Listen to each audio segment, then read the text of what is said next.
Welcome, my name's Jeff Driver, General Manager Business Development and Investor Relations for Australian Foundation Investment Company.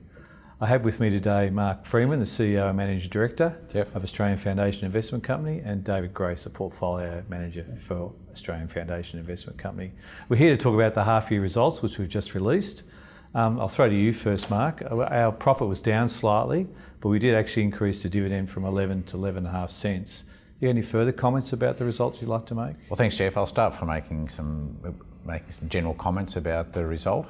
So the investment income for the 6 months to the 31st of December was down from the corresponding period, as you pointed out. This fall was primarily a result of the decline, as expected, in dividends that we received from our holdings in BHP, Rio, Woodside Energy for that 6-month period.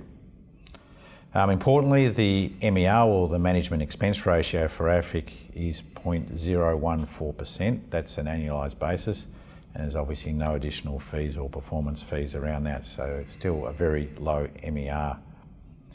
The portfolio return for the half was 9% when you include the value of the franking credits.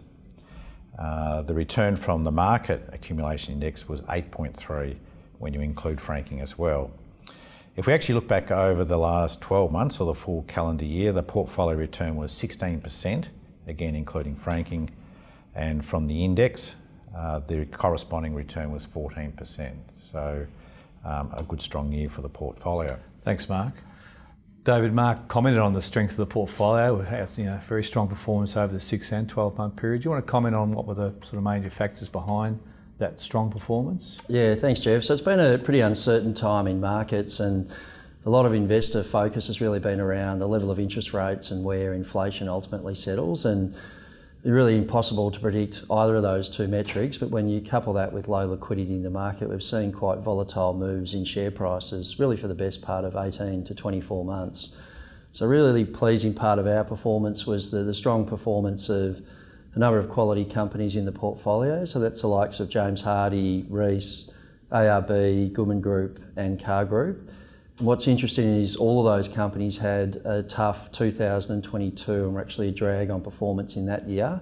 But we're able to use the short-term share price weakness to add to those holdings. I think it gets to our long-term investment focus and the ability to buy high-quality companies when attractive valuations presented. Thanks, Dave. So you touched a little bit on the portfolio adjustments that were made through the period. Do you want to just elaborate a bit more? What are the major adjustments that were made through the 6-month period? Yeah, sure. So we're long-term investors and we're very conscious of the impact that tax has on shareholder returns. So we aim to be low turnover. However, we do look to trim positions in the portfolio where they get to extreme valuations, and really the thinking there is to recycle that capital into better opportunities when they present. So in that regard, we trimmed our position in CBA, in Woolworths, and some of those that had been really strong performers for us throughout the year, and just bringing that to a core holding. So that was the likes of James Hardie, Reece and Car Group. We exited holdings in Ansell, Iress and Fineos.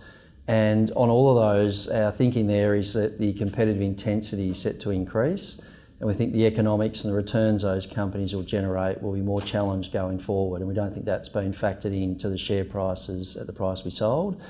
And then we're able to recycle that capital into, really most of that went into adding to existing positions in the portfolio at what we believe are attractive valuations. So that was the likes of NAB and Telstra from an income perspective.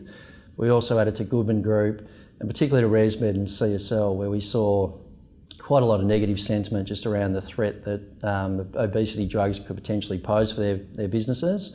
We felt the share prices are attractive and they'd fallen a fair way, and a lot of that was priced in and they were attractive buying opportunities for us. Thanks, David.